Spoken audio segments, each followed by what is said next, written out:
Bonjour, à la fin de la vidéo sur Berigal, je vous avais teasé le film Nuit Gulmar Z.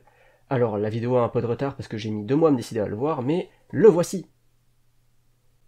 Pourquoi j'achète toujours les DVD, moi? Alors, avant toute chose, je tiens à préciser un truc. Il n'y a aucun sous-titre disponible pour ce film, donc je vais devoir me fier uniquement à ma maîtrise du japonais, mais croyez-moi, je suis navré de ne pas pouvoir vous retranscrire à 100% ce petit bijou du cinéma japonais. Ouais. Est-ce que quelqu'un y croit ici? Et donc c'est parti! Le film s'ouvre sur la scène d'un anniversaire d'une gamine, et pour son anniversaire, ses parents lui ont offert un nounours tout rose. Mais alors qu'elle allait souffler les bougies, un zombie sort de dessous la table, alors on pourrait se demander comment il est arrivé là, mais croyez-moi, c'est loin d'être la seule question qu'on pourrait se poser en regardant ce film. Bref, s'ensuit donc une attaque de zombies à laquelle succomberont les parents de la jeune fille, très certainement en même temps que le mec chargé des effets spéciaux. La gamine s'enfuit dans son jardin rempli de zombies, mais trébuche et se retrouve encerclée. Et c'est alors qu'une jeune femme vient la sauver in extremis.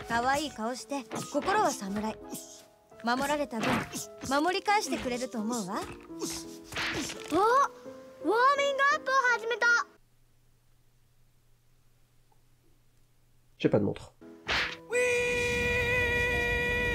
Bon ça va, les zombies sont pas trop pressés de la tuer non plus. S'ensuit un générique et enfin l'histoire peut vraiment débuter. Oui parce que logiquement cette scène ça se passe après la fin du film. Faut introduire les personnages sinon on n'aurait rien compris quoi. Tout commence avec une planète qui explose. Parce que dans ce film, tout explose. C'est un film de bonhomme, faut que ça explose tout le temps. Bref, donc de cette planète s'échappent des bouts de peluche qui atterrissent sur Terre jusqu'à ce que l'un d'entre eux finisse dans une maison sur un nounours rose en train d'être cousu par une mère de famille, ce qui va faire en sorte de le rendre vivant. Bah voilà, ça a aucun sens, nickel. Donc la mère offre le nounours à sa fille, qui n'est pas spécialement ravie du cadeau, car il n'est pas fini d'être cousu. Également, elle est pas très contente car il y a sa sœur un peu perchée qui revient à la maison. Ouais, c'est celle qu'on a vue au début du film. Compliqué à deviner, je sais. Bref, pendant ce temps, on découvre le méchant avec son nounours ténébreux. C'est parce qu'il est censé faire peur, mais en fait, ça marche pas trop. Donc il voit 2 jeunes agresser une madame, donc il va la sauver, en se transformant en cosplay d'homme ours un peu creepy. Tout ça pour transformer la dame en zombie. Du coup, tu pouvais pas transformer tout le monde, ça aurait été peut-être plus pratique, non je sais pas. C'est donc l'heure d'en apprendre un peu plus sur les personnages. Tout d'abord notre personnage principal, Ayukawa Yumeko, qui était une fille banale avant de voir des photos de cosplay dans un magazine et donc décider qu'elle ne s'habillerait plus que comme ça. Alors c'est un certain style, moi personnellement je trouve ça plutôt sympa, mais c'est peut-être juste le déclic qui est un peu rapide. Elle va donc se créer une tenue elle-même, puis se taper l'incruste dans des restaurants pour danser avec des plats dans les mains, puis aller courir sur un fond vert. J'ai rien compris à ce que je viens de dire, mais c'est pas grave. Une fois son étrange flashback terminé, Yumeko se réveille et tombe nez à nez avec l'ours en peluche, qui va s'appeler Busuke. Ils discutent un peu avant de « Ouah, c'est quoi ça sérieux? Ils mettent ça sans prévenir, c'est quoi, c'est un film d'horreur ou... » En constatant que l'ours avait des dents, elle fait donc la seule chose qu'on ferait tous, le mettre à côté de sa petite sœur en train de dormir. Et y a pas à dire, c'est chou. Bon, ça sera beaucoup moins chou quand il l'aura bouffé, mais pour le moment c'est chou. Étrangement, tout se passe bien et la famille se retrouve au restaurant le lendemain. Mais c'est alors que des zombies arrivent, avec des guns, je veux dire comme tous les zombies, et tuent la mère de Yumeko et Kyoko dans une scène dramatique, vous vous en doutez bien. Avec évidemment en fond, les zombies qui laissent la scène se dérouler, parce qu'ils sont polis j'imagine, surtout en particulier le zombie qui vient de tirer sur la mère de Kyoko et de Yumeko. Voilà, c'est des zombies avec des guns, qui prennent d'assaut un restaurant, mais ils ont des manières quand même. On laisse une scène de mort.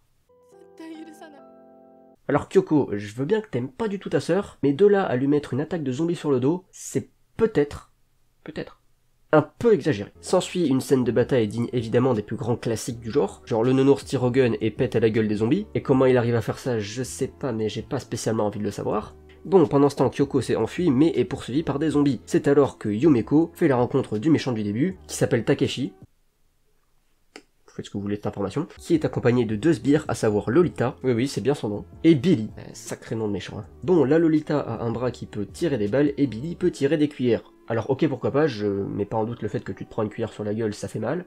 Par contre, je pense que tu gagnerais plus de temps à lancer des couteaux, en fait. S'ensuit une course-poursuite, à chier, mais on commence à avoir l'habitude, jusqu'à ce que Busuke demande à Yumeko de fusionner avec lui pour devenir une super-héroïne, Nuiguruma. Bref, transformation, Yumeko sauve sa sœur sans que cette dernière ne sache que c'est elle. Elle fait prendre la fuite au méchant et prend la pause en se demandant très certainement comme nous où est passé le budget fond vert. Nous nous retrouvons maintenant quelques années plus tard. Et oui, on est d'accord, il y avait une invasion zombie qui commençait, mais bon, visiblement c'est assez gérable. Kyoko est dans sa phase un peu rebelle parce qu'elle pense toujours que Yumeko est responsable de la mort de sa mère et donc décide de chier à la gueule de sa sœur dès qu'elle en a l'occasion. Pas littéralement, d'habitude j'aurais pas besoin de le préciser mais vu le film, on sait jamais.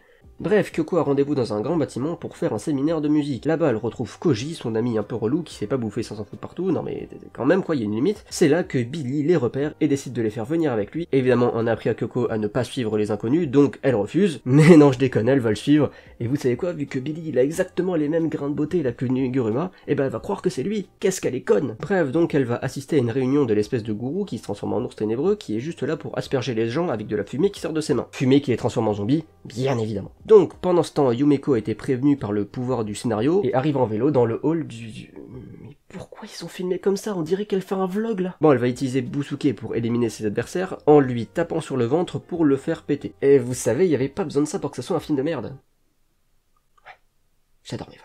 Bon, histoire que tout le monde ait peur, la Lolita va tirer un peu partout. Du coup, bah tout le monde s'enfuit, bien joué. Koji et Kyoko se retrouvent avec tous les autres gens dans un couloir, mais la fumée qui transforme en zombie arrive, et alors qu'ils allaient s'en aller, une grille tombe pour séparer Kyoko de Koji, qui va se faire bouffer par des zombies. Enfin, il a quand même le temps de léguer sa guitare à Kyoko, qui s'empressera de la jeter sur la Lolita pour la ralentir. Bon voilà, Koji, là je pense que c'est clair, aux yeux de Kyoko, tu pues la merde. Voilà, concrètement, c'est ça. Bon, Yumeko continue son chemin, mais tombe sur une ribambelle de vieux en train de lire des magazines et prépublications de manga en se roulant par terre et en mangeant des chips. Ouais, plus ça avance, plus je me dis que ça n'a aucun sens. Bientôt ce sera quoi? Et là, il y a 4 meufs qui se mettent à voler dans les airs en tirant des lasers par leur sein. Non, et franchement, quoi. Yumeko arrive à retrouver Kyoko, mais celle-ci s'enfuit avec Billy, car souvenez-vous, elle pense que Billy est le héros qui l'a sauvée plus jeune, alors que non, en fait c'est sa sœur, mais elle a absolument aucun moyen de lui prouver le contraire, mis à part mettre son costume. Yumeko va tabasser le gang des liseurs de manga chelou, et en soi il se passe pas mal de trucs, mais c'est tellement osef et tout est tellement hors propos, c'est incroyable. Kyoko arrive face à face avec le méchant, qui lui raconte sa vie pendant que la Lolita a capturé Yumeko, et elle va utiliser son arme ultime pour neutraliser Yumeko, un vieux déguisé en bébé. Si jamais je rappelle, la Lolita elle a un canon à la place du bras. Voilà, je comprends plus rien. Le méchant veut se marier avec Kyoko, hein? Oh non, pas de transition. Pour ça, elle doit exécuter Busuke, et hop, en fait on n'a pas le temps, flashback du méchant. En gros, il se faisait pas respecter par son père, et un jour il a voulu offrir son nounours noir à la fille dont il était amoureux, mais pas de chance, la vie c'est vraiment de la merde, et elle avait déjà un copain. Et donc, Takeshi se fait tabasser et racketter, bah même par la meuf qu'il aimait. Putain la vache, c'est super violent, t'es sûr que tu la connaissais au moins? Tout ça jusqu'à ce que son ours le fisse se transformer en super vilain, lui permettant de commettre des meurtres. Et voilà comment il est devenu méchant. Bon alors tout ça c'est super, on s'amuse machin, mais est-ce qu'il y a que moi que ça choque que dans les flashbacks il est déjà 50 ans? Parce que du coup ça rend la scène super flippante. Alors c'est quoi, ils avaient pas le budget pour avoir un acteur plus jeune? Bref, Kyoko va finalement résister à la tentation et ne pas tuer Busuke, parce que... aucune idée. Le méchant veut la tuer avec l'aide de ses lolis de service, mais c'était sans compter le retournement de veste de Billy qui vient en aide à Kyoko et l'aide à s'enfuir. Ah, et dans un enchaînement d'événements absolument débiles et pas du tout intéressant, Yumeko va réussir également à s'échapper, tout ça pendant que l'invasion zombie se poursuit en extérieur, avec absolument personne pour les arrêter. Je veux dire, ils ont même pas envoyé des flics ou des militaires pour faire genre, hein. Non, c'est démerdez-vous. Retour avec Kyoko et Billy qui a une révélation à nous faire. En fait, Billy est une fille. On le savait tous. Et même Kyoko elle le savait, c'est pour dire. Et puis, tant qu'à faire, seconde révélation, Billy n'est pas de Meguruma. Et là ça la choque parce que visiblement c'était plus surprenant d'apprendre ça. Yumeko, Billy et Kyoko se retrouvent donc, mais ils se font attaquer par la Lolita et Billy se sacrifie pour protéger Kyoko. Et donc en toute logique, Yumeko va l'emmener le plus loin possible, en laissant sa sœur sur place, avec une meuf dangereusement armée à côté. Et donc la Lolita en profite pour tirer sur Kyoko. Et ah, mais j'ai compris pourquoi elle a pas tué Yumeko avec son arme tout à l'heure. C'est parce qu'elle pue la merde et qu'elle s'est pas visée. Voilà, tout a un sens. Voilà, donc Yumeko revient chercher sa sœur, et après une petite scène qui ferait trembler de faire Spider-Man, la ramène auprès de Billy, toujours gravement blessé, mais visiblement pas assez pour l'emmener à l'hôpital. Les zombies continuent d'envahir la ville, donc Yumeko essaie de leur casser la gueule. Pendant ce temps, Takeshi va essayer de se débarrasser de la Lolita parce qu'elle sert à rien, et là, il y a 4 meufs qui volent dans les airs en tirant des lasers par leur sein.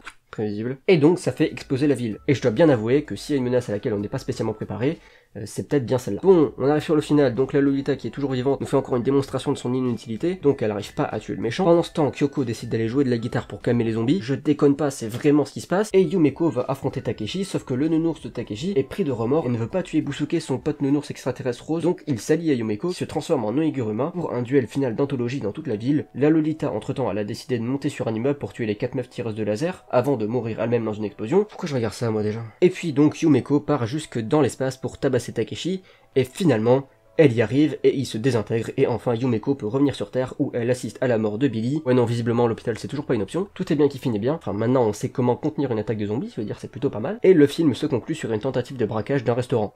Donc admettons, tu voles quoi dans le restaurant en fait? Mais ça servait juste à voir une dernière fois Yumeko se transformer et voilà, c'est la fin. Bon, c'était de la merde. Ah ouais, d'habitude je suis assez sympa, mais là difficile de dire autre chose. Après, entendons-nous, j'imagine qu'il a jamais été question de faire un chef-d'œuvre du cinéma avec ce film. C'est juste tellement n'importe quoi, et en même temps les personnages sont tellement sérieux dans ce qu'ils font que ça crée un décalage particulièrement marrant. Ah ouais, j'ai prononcé des phrases que je pensais jamais prononcer un jour, hein, c'est pour dire. Tout est tellement cheap dans le film, le maquillage des zombies, les effets spéciaux, les incrustations fond vert, ça fait vraiment amateur, et en même temps, ils ont essayé des trucs, hein, mais sans budget, tu peux pas faire grand chose malheureusement. Pour ce qui est des acteurs, bah ça va. Comme j'ai dit, tout le monde est à fond, donc ils sont tous quasiment en surjeu, mais ça crée plus quelque chose de comique qu'autre chose. Bon, allez, à la limite, les costumes, ça va. Bah voilà, j'ai trouvé un point positif, nickel.